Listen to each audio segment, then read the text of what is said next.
In this town, not only am I hunting for drama, I am hunting for rich daddies. They say life is what you make it. Well, I say make it full of bears, drinking bourbon, talking about Bravo. Hello! Hi, my beauty. Hi, my bear. I haven't seen you in several days. How are you doing? I'm doing fantastic. You look so tiny in this camera. Do I look little? Yes. But now do I look like a big scary bear? You do. Well, you always look like a big scary bear. Our first video podcast. Yes. And I guess for video podcasts, you're the one that has to say podcast. Oh, no. Oh, yeah. We got to give your podcast. So we tried the hello like 80 times and it just didn't work. And VO2. But I'm dying to hear your podcast. So okay. I'll do it. I'll say welcome to the Real Housebears, and then you say your podcast. How's that? That's perfect. So we'll start off with our normal hello. Here we go. 1, 2, 3. Hello. Hello. You're Hunter Harden. I'm Hunter Harden. I'm Papa the Bear, and welcome to the Real Housebears.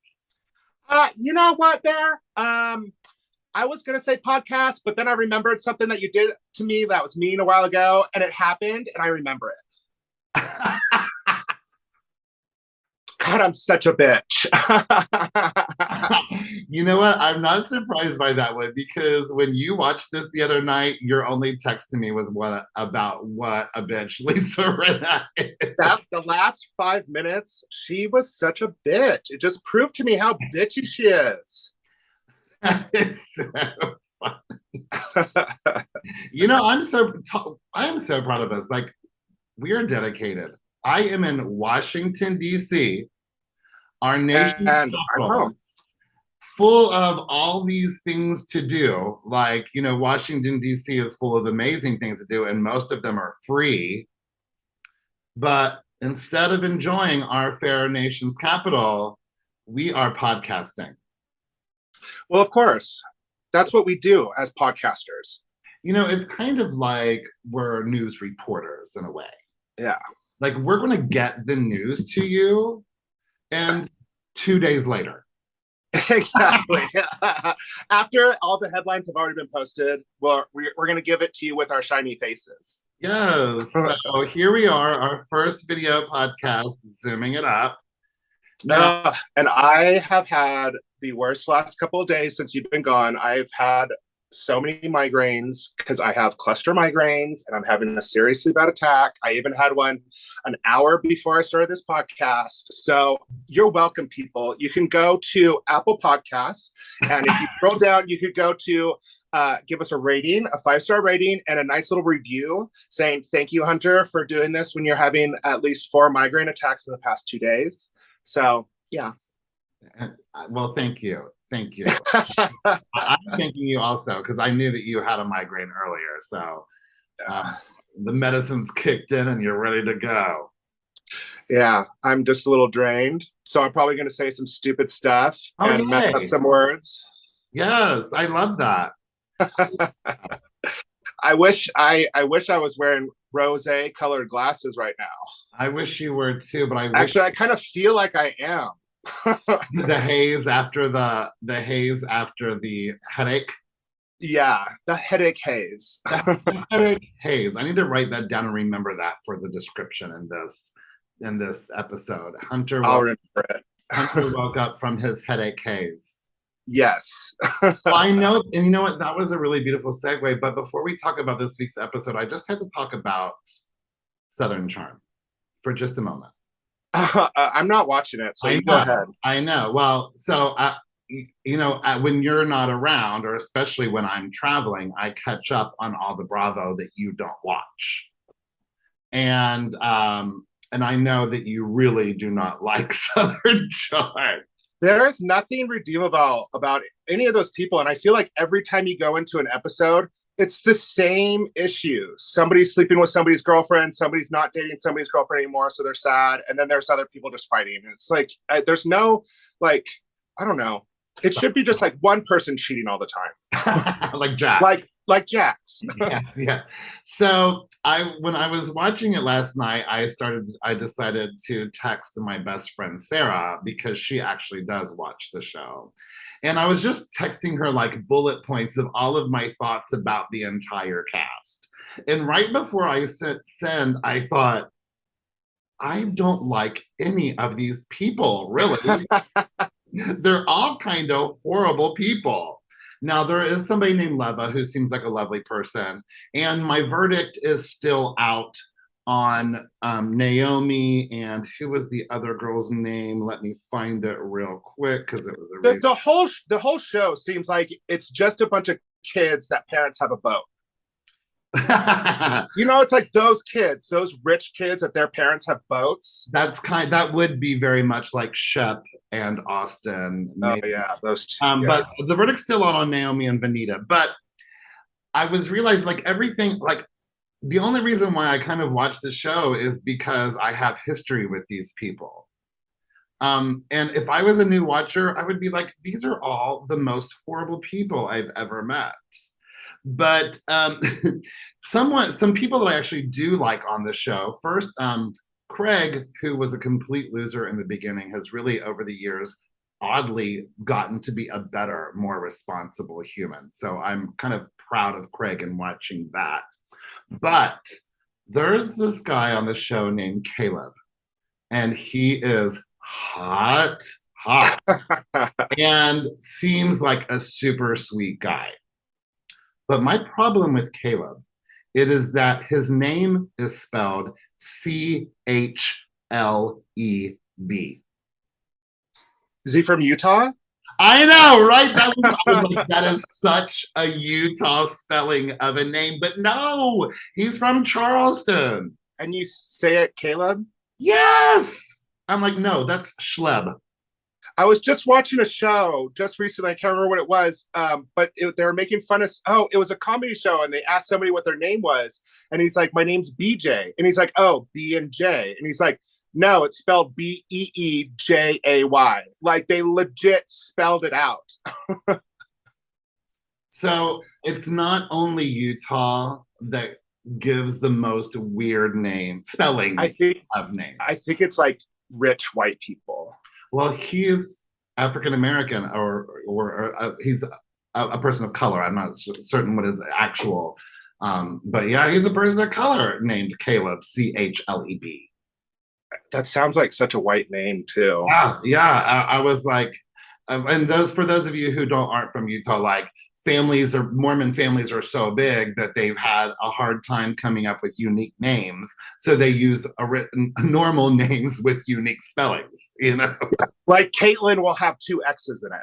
And a Q for sure. You can't have Caitlin without a Q. Yeah, that's ridiculous. And you have to have like Mary is spelled with 12 letters. Yes. Wow. One last thing that I want to say is that Kristen Chenoweth was at Beauty Lab and Laser all day today.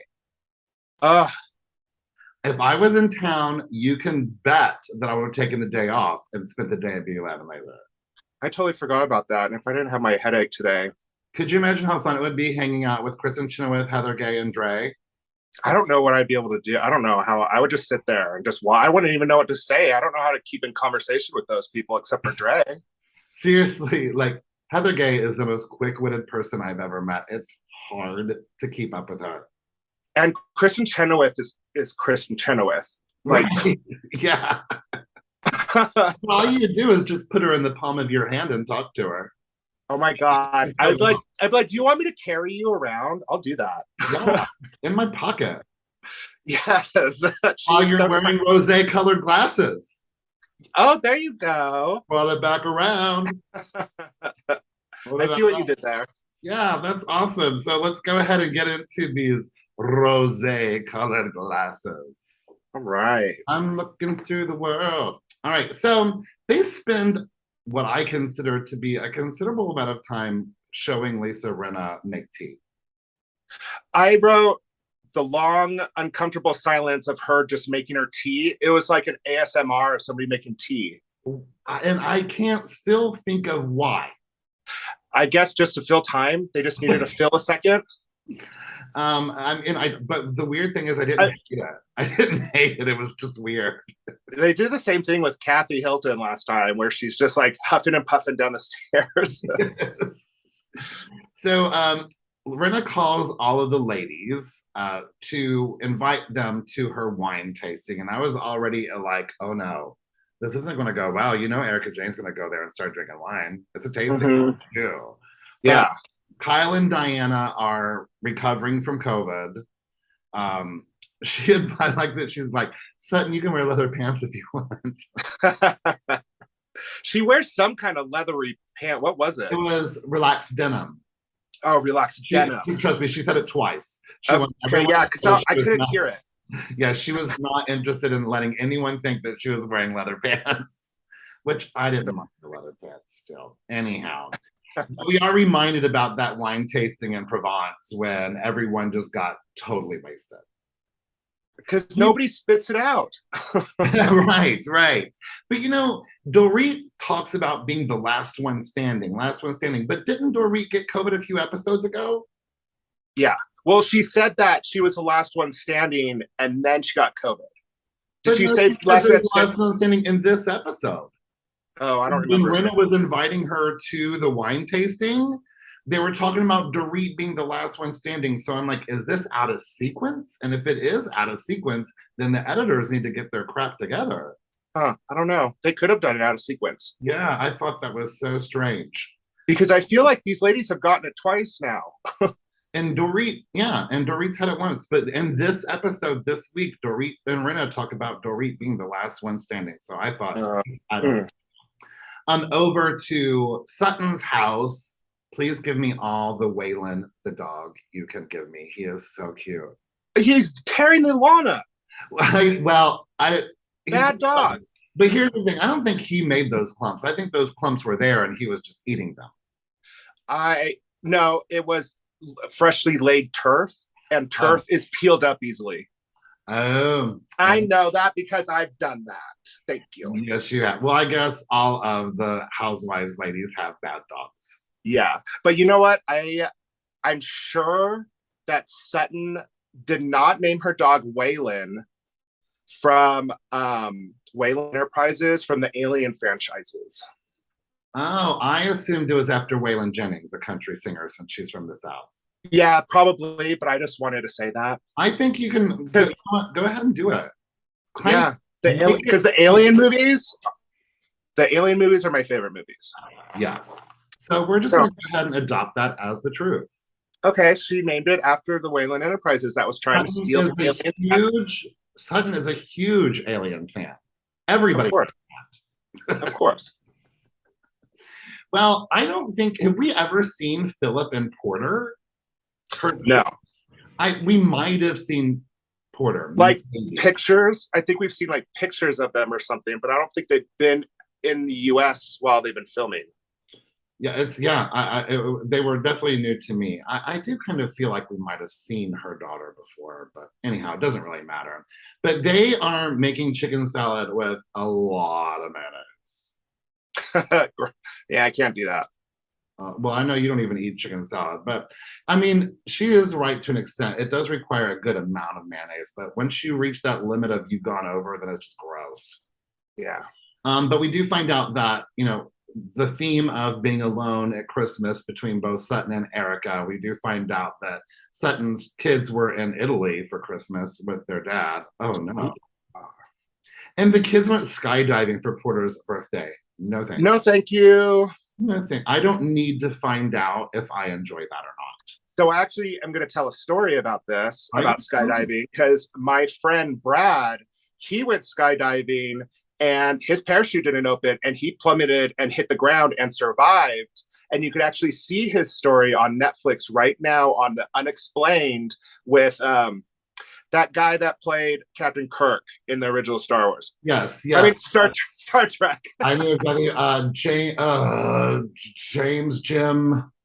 Anyhow, yes, I know exactly what you're talking about. Yeah, well, he hosts it. But yeah, you could see his story on like people that have lived through extraordinary things or something like that. But when he was telling me about it, he still to this day has trauma and horrible nightmares of falling. Well, of course. Yeah. So no thanks. I don't need to go skydiving. I don't either. Now that you told me that story, I definitely don't.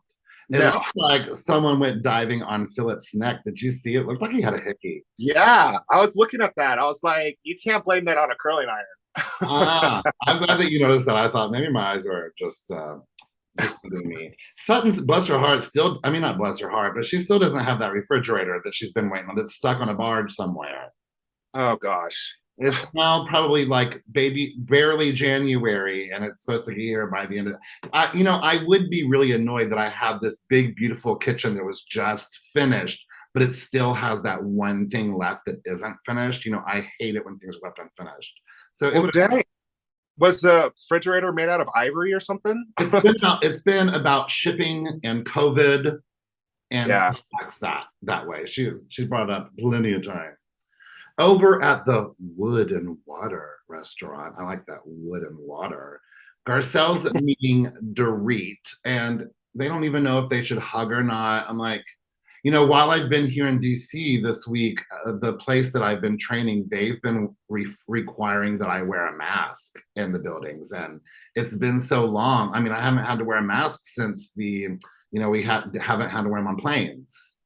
So I'm like having, COVID, it's not post-traumatic because COVID's still happening, but this going backwards is kind of killing me. Yeah, I agree. And then seeing it here where it's alive and fresh, it's just like keeps happening. I'm so desperate for this to be over. Garcelle and Dorit don't have any beef anymore since Dorit apologized for calling Garcelle a bully. And Garcelle is recording her audiobook, which we talked a little bit about that last week, but she tells us more about what's in her book this time. Like, I want to read it. Yeah. I didn't know that she posed for Playboy, for one thing. To be honest with you, I'd kind of like to see that. I'm not saying that Garcelle isn't absolutely perfectly gorgeous right now, but when she was younger, she was mind-blowingly gorgeous. Yeah. So I kind of wouldn't mind to see that, to be honest. Well, I just want to hear her story about Bill Cosby. Yeah, we're definitely going to have to read it. There's just no way. Garcelle asked Dorit about PK's alleged DUI. Garcelle heard that PK actually got driven home by the cops. Well, that's what PK said too. Said the cops drove him home once he was sober enough. And I agree with Garcelle. If he was black, that wouldn't have been the story, or any color, other than a white rich man. Yeah, maybe even if he was white and not rich, but certainly it would never happen for a person of color ever. Mm-mm. Even for rich black people, Oh yeah, yeah. So everyone's getting ready for Renes wine tasting. Dorit asks Garcelle if she thinks Erika will drink. And Garcelle tells Dorit that Erika doesn't plan to drink anymore since she blacked out and conked her head. And then Garcelle fills in Dorit about Erika saying that Sutton is a liability for Garcelle. I think all of us were a little bit confused when Erika said that, other than Erika's just being hateful.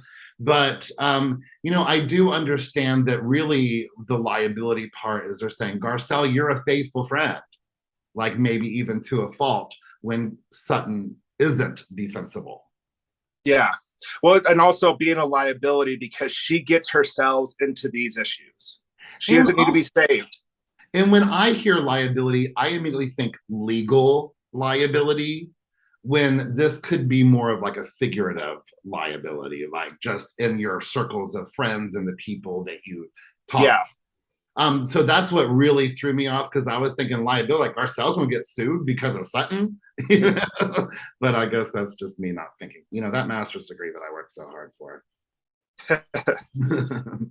Over at Erika's house, they're having a team catch up on Pretty Mess hair. They're going to send some hair to some celebrity stylists. They need to send some to Brandon Liberati. He's a celebrity stylist. Ooh, yeah. The conversation turns to Erika's love life. Mauricio has had a guy who's like an Olympic gold medalist who's into her. like knows who she is and I'm like, you've seen her on TV and you're still into her, then Like, obsessed with her. yeah. But I mean, anyone who's seen how nasty she is on TV and they're still into her, I'm like, well, you got to really be into her. Erika's not really in the space for a boyfriend, but she's totally in the space for sex. Oh yeah, she's getting that weekend D. She's getting that Monday through Friday D. But I like how she says she doesn't have like the emotional availability to be somebody's girlfriend right now.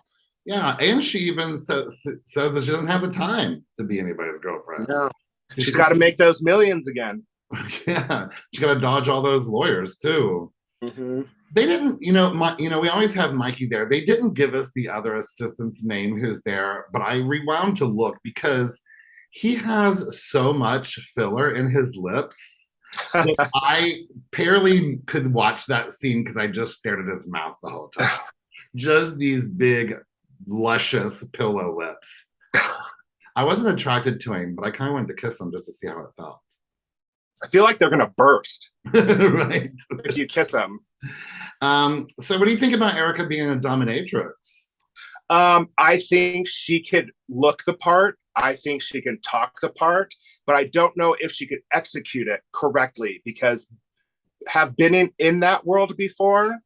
I know it takes a good dom to be a good dom. You have to be once a sub because you got to learn how far to take things and what feels good and what doesn't feel good. So I think if Erika finds a dominatrix that she could learn from, I think she can make so much money because she looks like a dominatrix. She's got latex and stuff already. She's got the attitude. But I wouldn't be surprised if Erika has been, similar to a sub. I would bet you that Erika's done some BDSM already. And oh yeah, it's probably, I would say she might have the experience to be able to do it. Yeah, I don't know. Sure, she's been having crazy sex, and not with Tom Girardi. Not with Tom Girardi, but even while they were married, I feel pretty confident that she has been having some crazy sex. She was touring the world. Mm-hmm. Don't tell me that she wasn't tied up in a bed in like Taiwan at one point.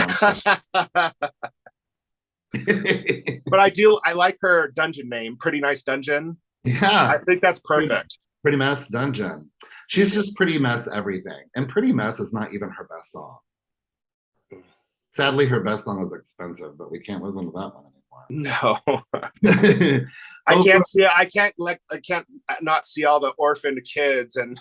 I know, but that song is still on my playlist just because I haven't updated my playlist in so long, and it comes on pretty regularly. And even yesterday when I was walking around the National Mall, it came on. And I don't pass it up because that song's a bop. Yeah. It's a good song. I just have to forget that, Dead Orphans paid for that production. Well, I shouldn't laugh about that. But... it's funny what I said, not funny. Yes. Over at Lumiere restaurant. Oh, that means candle, doesn't it? Yeah, or light. I think it means light. Or light or something. But it is a candle and Beauty and the Beast. Mm. So Rinna is meeting Sutton, which is beautiful and sweet, and it's a great scene. Yeah, it was all right. One way that I identify with Rinna is that she is not a foodie. She does not like fancy foods. Like, she doesn't eat the caviar. I'm the same way. I mean, she orders her steak medium well. Foodies always get their steaks like rare or medium rare. Yeah. She is just, and I'm the kind of, when a lot of people travel to different cities, the first thing they want, like, where are we going to eat? Where are we going to eat? For me, I'm like, oh, it's dinner. We just need to find some food so we can go find something fun to do. Yeah, and also because it's expensive. Well, not true. My goodness. Well, they order some bread, and Rinna says that she never passes up bread. And I'm like, I don't believe that. Yeah. So she probably doesn't, she probably used to. I mean, she probably still passes a little bit, but she still does eat it, I think. Yeah, she has like one bite in one meal, and that one meal she eats per day. Yeah. They have a moment talking about how much Sutton really likes Rinna, and contrary to popular belief. And Rinna tells Sutton that she was talking about her at Kathy's the other day, and admits that she gets pleasure out of torturing Sutton.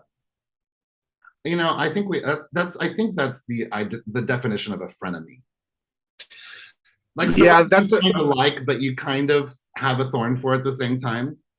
But Lisa, I don't think Lisa likes Sutton. Well, I don't think she likes her. I think she tortures her because she doesn't like her, not because it's fun. You know, you're probably right, because this scene is really about Sutton saying, "I like you, Rinna," but it's not so much about Rinna saying it back. No, just Lisa. Lisa does the same thing Kyle does. She kind of just steamrolls over Sutton, and Sutton just takes it. Okay. Well, Sutton can take it is the good thing. You know, it's so weird how much I like Sutton now. It's so weird to me because a lot of people still despise her, and I used to despise her, but she does make me laugh. I kind of see what I assume Sutton is off screen. Yeah. You know the times that you get drunk and with a friend and you decide to be just like brutally honest with each other, but you think it's the good time to do it because you're like in a good space, and then you just say all these horrible things about them, but you think that you're being constructive. That's how I felt about this scene, even though they weren't drunk. Yeah. Well, I don't really have to say that to most of my friends. Well, I mean, not horrible things. I exaggerate a little bit but just when you have that just blank heart to heart with a friend that you would never tell them if you weren't drunk. Yeah. That's how I felt about this scene, even though they weren't drunk. But Sutton does compare Lisa to the Grinch. And how is Lisa supposed to take that in any way other than a negative way? I know. And the way because the Grinch is, the word is Grinch. Yeah. But she's like, no, because our hearts get bigger and bigger. Like, Mr. heart has not gotten bigger. It's gotten smaller, but anyway. Yeah. Well, flip to a commercial break, and then the ladies are getting ready for the wine tasting. Erika's getting her pretty mess hair in, and she's excited about the rosé party. Yeah. Sutton's in glam talking about Rinna, of course, still saying that she likes Rinna, and everyone asks her why. Yeah, because Lisa doesn't like her. Right. Diana's still dealing with COVID. She's actually being kind of charming and funny on the phone. Yeah. I was like, where's this Diana? Let's see more of her. Erika calls Kyle while she's on the way. Kyle's still quarantining, but I need that cute new puppy Smokey. I know, so adorable. Oh my God, I need it. And then Sutton calls Crystal. Crystal's so concerned that she's gained 5 pounds, and Sutton's like, who cares? You can afford to gain 5 pounds. I have a good devil's advocate to say later about Crystal. Okay. Yeah. But it's only going to be devil's advocate. I'm not going to say any statements or any facts or anything. It's just going to play devil's advocate. Okay. I do felt like it was tricky for Sutton to just say, who cares? When I know that she meant, Crystal, you're so thin, you really can't afford getting 5 pounds. I know that's what she meant, but you know, these women are so touchy. And plus, if I was talking about my eating disorder, I might be touchy about it too. So that was risky, but I guess it was. Yeah. Well, at Rinna's tasting, Cherie arrives first. Rinna's also serving cocktails pre-tasting, like the Rinna Rita.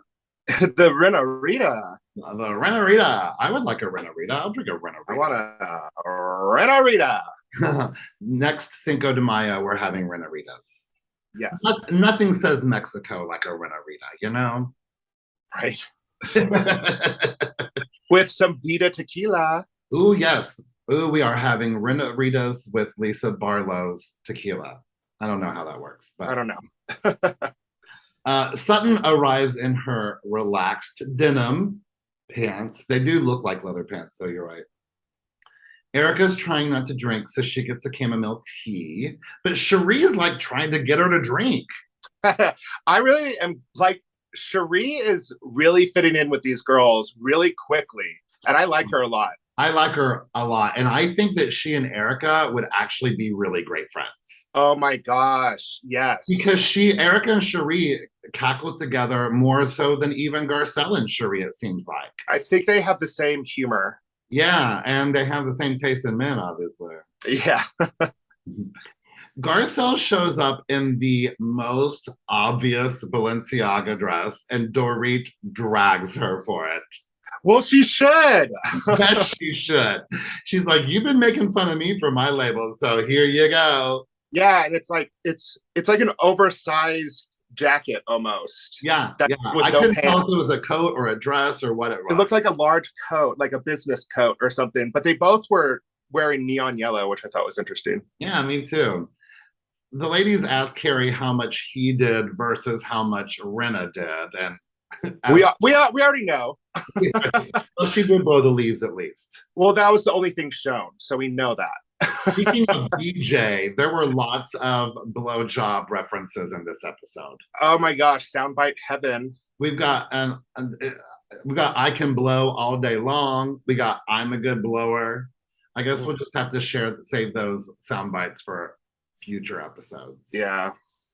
Cherie asks Harry if he had to leave a Yelp review about Rena's BJs, what kind of rating would she get? And then Erika is more obvious. On a scale of 1 to 5, how are Lisa's blowjobs?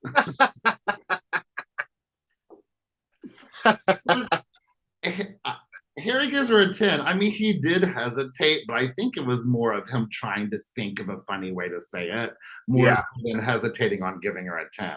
But they give him a hard time for giving it, for him pausing for so long. Nobody could give Harry Hamlin a bad time. He is such a Renaissance man. Yeah, you know what? I think off-screen Rinna is probably a lot less dramatic. As Sutton says, even in this episode, it's hard for Rinna to turn off the soap opera actress in her when the cameras are on. But I have a feeling at home it's not the same way. Maybe I'm wrong. I think she's just really fun because she loves Harry. Yeah. They seem to get along beautifully. There are a lot of rumors, but hopefully I'm rooting for them. So they start talking about the women who are missing due to COVID, and they talk about Crystal, and everyone just kind of fills in what they know about Crystal's eating disorder. Erika mentions that Crystal has not been getting help. Dorit tells the women that Crystal is purging every day, which did we know that? No, that's new. She said earlier that every once in a while, especially during Hollywood season or a holiday season, she would purge and then feel horrible afterwards, but it wasn't a daily thing. But now I guess it's a daily thing, and now she is vomiting. That hurt my heart so badly. But all the women are finding it suspicious, kind of, that she is bringing all of this eating disorder stuff, talking about it so verbally, but she's not getting any help for it. Yeah. So I'm going to play devil's advocate right here. Okay. And from what I've seen about Crystal's character is that she's been kicked out of a group of 14 people already. Okay. She has manipulated people with words to get feelings on her side. True. I'm not saying that she doesn't have an eating disorder, but I find it a little bit suspect that all of a sudden, out of nowhere, she's spilling her guts to everybody, and it's really, really bad, but she's not doing anything about it. And I don't know if it's because everybody was kind of against her earlier in the season because of what she was saying and wasn't being honest with people, that now she's just trying to manipulate people to get the victim card on her side. You know what? Knowing how manipulative a lot of these women can be, I can understand why you could question that. I'm not saying that she doesn't have an eating disorder. I know that. I'm just finding it a little suspicious that out of nowhere, it's a huge story, her only storyline right now, after everybody turned on her and we found out she got kicked out of a 14 group for manipulating people and being bad, So, I don't know. I don't trust people. But I'm just playing devil's advocate just to get people. I will say that the only thing that does get on Crystal's side is that we have known since last season that she does have an eating disorder. Oh, that's right. She did talk about it a little bit on it. And maybe her posting on social media is kind of like that first step of admitting. Of like, yeah, oh yeah, that's true. Okay. Maybe I mean, who knows? I mean, again, a lot of these women are very manipulative and exaggerate a lot. So Mm-hmm. it's fair to, as someone who doesn't know Crystal and has no investment in Crystal, it's fair to question it, especially how extreme it might be. Yeah. But I just hope that she gets help for it. I just don't want her to key. think that she has it under control. That's because from Jackie's season on New Jersey, she tried to have it under control and she realized she didn't. Yeah. And she was on the verge of death. And I can't remember if Jackie had help earlier and then tried to manage it on her own. I couldn't remember. She did. She got help. And then managed it on her own for a while. She got the tools and she tried it on herself, but it slowly backtracked, you know. Okay. But yeah. Anyways, back to the wine. You know what? I'm like Sutton. I don't want to talk about Crystal while she's not here. Yes, and which I totally agree with Sutton because everything she says, people take like a boulder. Well, and plus Sutton talked about Erika when Erika wasn't around, and that really backfired. Yeah. They talked about Sutton when she wasn't there many a times. So I get it. So finally, time for the wine tasting. I didn't catch the silver-haired guy's name, but oh my God, he's so handsome. Yeah, he was handsome. And he's a sommelier. Yeah. Crazy. He was hot. I was totally over him. They start the tasting and start getting drunk right away. Well, they're filling them like halfway full. And they're drinking all of it. Yeah. And plus, these women don't eat. And they're doing all of this like within an hour. And Garcelle spills her wine glass over. It spills on set. Thank God it wasn't a red wine, right? Oof. Well, that would have been rough. They're going to have pizza and charcuterie. And of course, Harry Hamlin grew the tomatoes that made the tomato sauce on the pizza. I mean, that's next level. He's a Renaissance man. And then we got a flashback to Harry's sauce. Who would have ever thought the Harry sauce could have been its own storyline? It's making a comeback. Dorit has a friend who's really into Garcelle and has been bugging her to introduce them. So it's kind of like Mauricio was some with Erika. Erika has I guess, an F buddy. A sleeping buddy. Yeah, I said I'm friends with benefits. Yeah, there you go. That's what I should have thought. But hold on, I want to go back to when all the ladies were talking about the guy, and the ladies asked, "Well, what does he look like?" And another one's like, "How big is his head?" And then I think Lisa's like, "How big is his feet?" Yeah. And then I think Erika said, "How big is his wallet?" True. It's all the questions that you need. Yeah, absolutely. But Cherie is completely fascinated by the fact that Erika has a friend with benefits. Like, she's like, tell me more. I want them to be best friends. Me too. So Erika's drinking some wine, and Dorit is concerned about it and calls her out right there. I mean, she was, kind of subtle about it and, not too abrasive about it. And she's like, I don't know if I should say something, but Erika said she was, so maybe she just needs a little reminder. Like, I don't know what to do. Should I be a friend? And she does. Well, and I think what she said was good because she said, "Okay, we just did the wine tasting. You've had your drinks. You don't need to have another drink." Yeah. But Erika's already trashed. She's had 3 sips. She's trashed already. No, she's had like 3 glasses. Yeah, and so she just blows it off, and so Dorit doesn't push. Thank God it wasn't a thing, though. It could have been. And plus, you can't talk to a drunk person. No. And everyone there is drunk. They all start to retire inside, but Garcelle calls Erika over and wants to talk to her.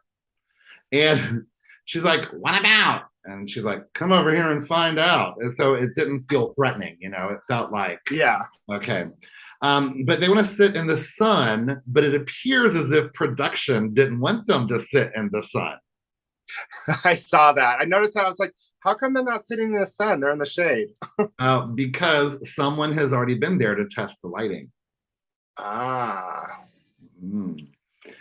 So we have Garcelle and Erika out there. The other group, we have Sutton, Lisa, and Cherie.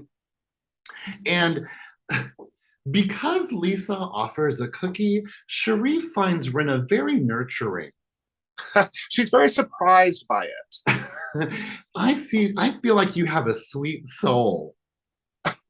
Like, and Lisa's like, well, I get bitch all the time. yeah, like, even like Rinna's not even buying it. She's like, no, sorry, I'm not. Yeah, no, I'm not sweet. buying it. Thanks for the compliment, but that's not me. You got the wrong gal. Garcelle wants some more clarification about the Sutton is a liability statement. She didn't quite understand it, kind of like I didn't. Mm-hmm. But Erika says it's because Sutton puts herself in hot water and Garcelle is a faithful friend. And like sticks up for her and cleans up after her. And I feel like she's trying to tell her, like, if you keep doing this, nobody's going to like you anymore. Because they don't know why you're siding with her when she could fight her own battles. And she's getting herself in this hot water. There's nothing worse than when one of your good friends starts dating someone who's just a nightmare in your friend group. Oh my gosh. Or befriends someone who's a nightmare in your friend group. I've ended at least one friendship that I can think of because I was like, I just cannot be around that person. I'm so sorry. If you ever want to hang out without them, if they're at work or something, but they're just, I can't. Nigel and Lana, those are my two. So Sutton wants to invite Garcelle over into the conversation. Eric's like, no, not right now. Yeah, and she says it's not the right time, and I agree, but it is the Housewives, and it's the right time. Yeah. But Garcelle's she's a very honest person. She comes from a really big family where everyone has each other's back.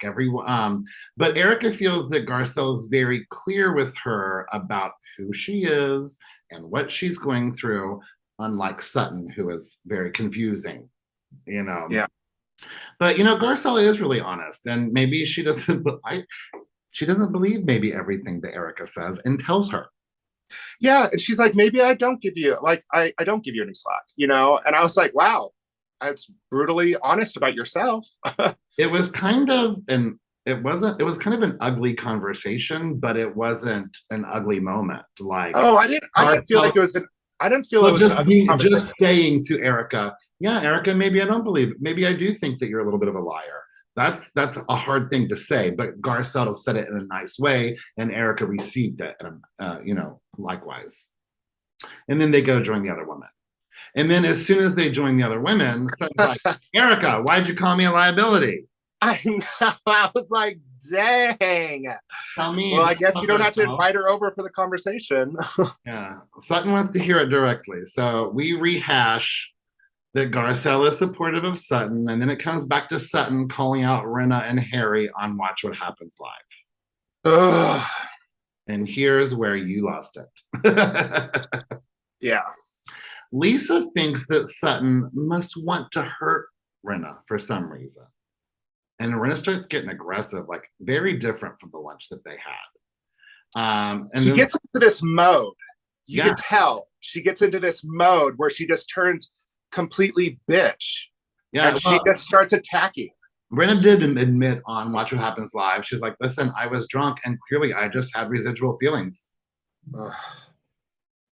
But Sutton does call Rinna out right in front of everyone, call Rinna out for putting on a show. Oh, yeah. And I agree. As soon as Lisa had an audience, she clicked the Lisa Rinna charm right on.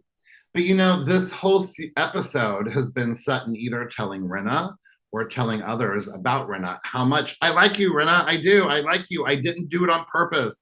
I just opened my mouth, thought I was being funny, said a flippant statement, and did not understand how much it would affect you at the time.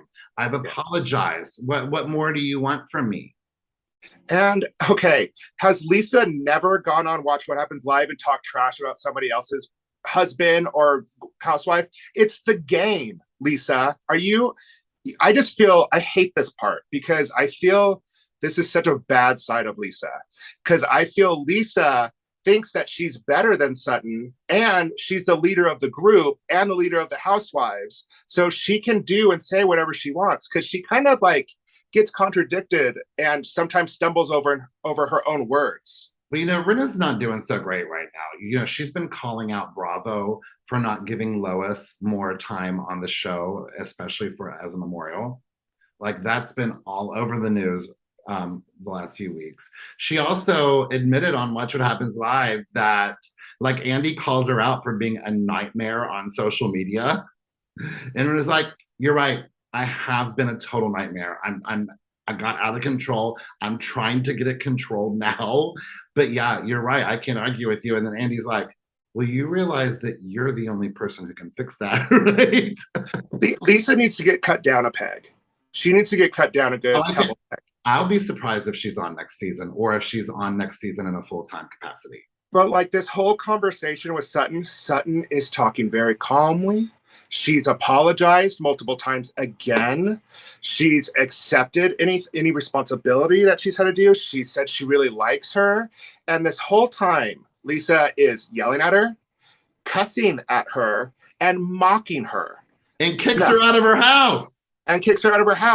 But Lisa has no respect for Sutton. No respect. And she said that Sutton made herself look stupid. Well, Lisa's making herself look really stupid right now. No, they didn't look stupid. They looked humiliated. Lisa was so drunk she couldn't say humiliated. Yeah. And and then she would like laugh hysterically at herself and then turn right back into the bitch mode. I'm just like, Lisa, just stop this. She's like screaming, don't you come after my family. Don't you come after my husbands or kids. And I'm like, Sutton didn't come after anyone. She was actually coming after Rinna herself, not Harry or any of the other kids. Anyhow, it's just this whole scene is just very upsetting. And I lost a lot of respect for Lisa. Yeah. But Lisa, even in her confessional, she says she just wants Sutton to be honest and say that I just dragged you because I wanted to hurt you. And then she might move on from it. I'm like, no, Lisa, you wouldn't move on from it. You hate Sutton. You have something over her and you're going to beat that into the ground. Oh, yeah. And that's also how Rinna stays relevant. She doesn't have a lot going on this season other than her mother passing. Yeah. And like Sutton said that Lisa at lunch said that she talked really bad about her and she said she was sorry. And Lisa's like, I didn't say sorry for that. And then 2 seconds later, she's like, oh, I did say that? Well, then I meant it. Lisa, you have no clue what you're saying anymore. But yeah, she says that she's going to cut Sutton down. And I love that Sutton says, well, is that a threat or a promise? Sutton is, she's not she doesn't get shaken like she used to. And she's my gosh. She's certainly not shaken by Rinna. And I also want to say, towards the end of the show, in her confessional, she is looking really good. She's lost a lot of weight. Who, Sutton? Mm-hmm. I especially like her with the long hair extensions in. Me too. Yeah, she looks really, really good. Yeah, I went from a Sutton I can't stand to a Sutton stan almost. I go back and forth with Sutton so much. But I do think that she and Garcelle are even giving it more this season than they did last season. Like, oh yeah, Sutton has been involved in almost every storyline. She sure has. So good at Sutton. Well, I'm so glad I got to see your face. I know. I'm glad I got to sit and talk with you. You should FaceTime when I'm out of town instead of just call. I have nothing to say whenever you're gone because I'm just sitting home watching TV. And I'm just working and watching Bravo in my hotel. Yeah, I just got today. I watched the new, the Zack Snyder's Justice League, and that's 2.5 hours long. My goodness. Yeah, my phone shows me what's been playing on the Apple TV, so I know what you've been watching. Ooh, but do you want to know what I'm going to watch tonight? What are you going to watch tonight? The 1996 thriller action-filled movie with Helen Hunt and Bill Paxton, rest in peace. A story about 2 scientists battling storms. It's going to blow you away. Twister. Yes. Well, you twist it. I haven't seen Twister in so long, and I love Helen Hunt for some reason. I used to watch Mad About You all the time. Listen, love Helen Hunt for a million reasons. Yeah, I don't see anything. I don't see her anymore on shows or anything. No. Well, I think she's been making a slight resurgence in the past few years, but yeah, she's been on the limelight for a long time. Yeah. Well, while you all are sitting around doing nothing, why don't you follow us on our social media? You can find us on Facebook and Instagram at The Real Housebears. You can find us on Twitter at Real Housebears.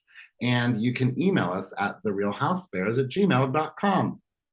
And you can find us on YouTube at The Real Housebears Podcast. And if you are listening to us on Apple Podcasts, please scroll down and give us a 5-star rating and a cute little review, and we will make you #HouseBearsFamous.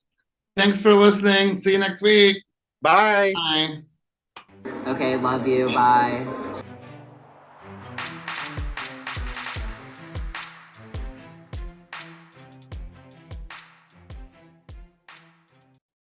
Oh, I'm recording, so we can start whenever you want. Okay.